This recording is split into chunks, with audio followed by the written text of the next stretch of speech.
Well, welcome everyone to Legal Futures webinar entitled Bare Trusts and the Trust Registration Service, presented by me, Jill Steele of Law Skills Limited.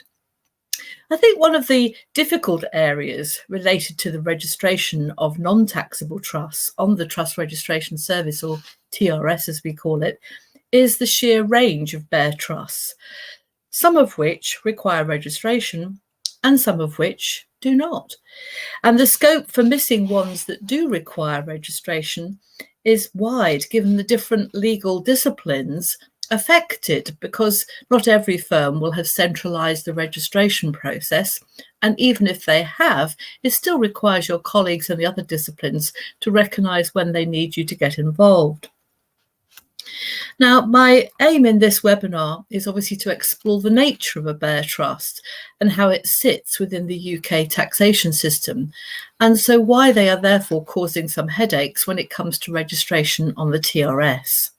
As a result of listening today, participants will be able to identify, use and register bare trusts as appropriate. Now, when legal and beneficial ownership of an asset is split between two different people, then a trust is formed. And if the different ownership is written down, then it's an express trust. So beneficial ownership is very topical because of the introduction into law of the 5th Money Laundering Directive. And this resulted in all UK trusts, even bare trusts, being required to report to HMRC and disclose the identity of beneficial owners, something in its own way quite revolutionary.